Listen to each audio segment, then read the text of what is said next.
Un tableau et un professeur, ces 4 pompiers sont en pleine leçon d'incendie et dans une salle de classe bien particulière. Pour aborder cette formation caisson, on va se familiariser avec la structure. Donc vous allez me suivre, on va faire le tour. Je vais vous la décrire, vous expliquer un peu comment ça fonctionne. Ce caisson simule un brasier grandeur nature et reproduit des phénomènes thermiques qui aident les sapeurs à se mettre en situation. Mais avant d'y rentrer, les écoliers du jour doivent enfiler leurs uniformes et faire vérifier chaque équipement. C'est bon? Pareil. Ici. Troisième. Ok. Tu resserres un peu ta ventrale. On commence à émettre deux petites fumées. Quelle couleur elles sont les fumées? Vous voyez ou pas? Elles commencent à être opaques, jaunes, blanchâtres. Et qu'est-ce qui se passe? Elles s'enflamment. On leur apprend déjà ce qu'on appelle l'approche au feu. Souvent, on a des jeunes qui sont des primo-accédants. Donc en fin de compte, on essaie de désensibiliser l'approche au feu. Après, la deuxième chose où on veut insister, c'est sur les fumées. Pendant des années, on nous a dit que le feu était dangereux. Mais nous, quand on arrive, le feu est déjà déclenché et on arrive dans un phénomène où les pièces sont remplies de fumée. Donc on leur apprend à gérer des fumées, la dangerosité des fumées, que ce soit en inflammabilité, en explosivité ou en toxicité. Avec plus de 1000 degrés au cœur de la fournaise, les pompiers sont soumis à une chaleur extrême. Une expérience effrayante, un spectacle fascinant.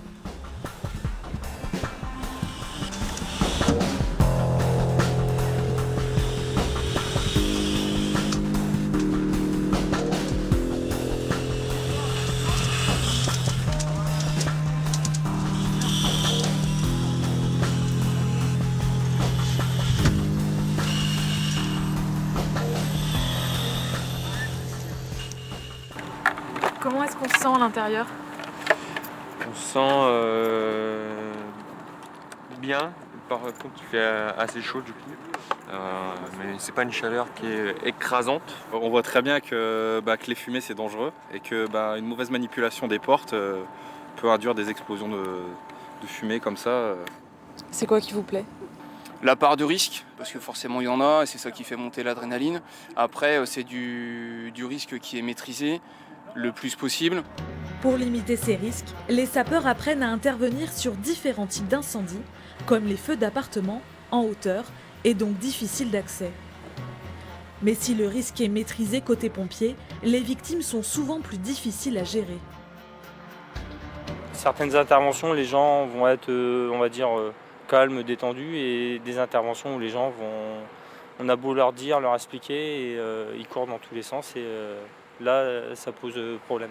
La particularité, c'est qu'on a du mal à donner des ordres, et en même temps, il faut montrer aux gens qu'on est là pour les rassurer.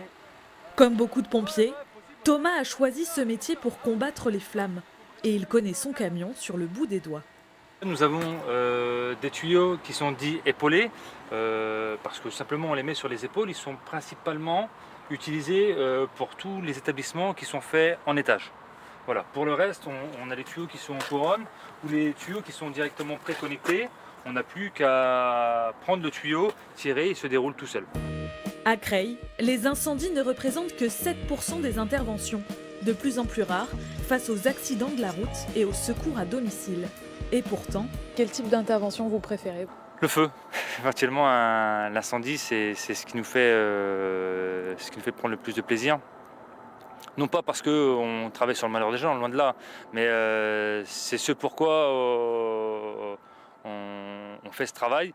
C'est surtout là-dessus qu'on préfère intervenir finalement.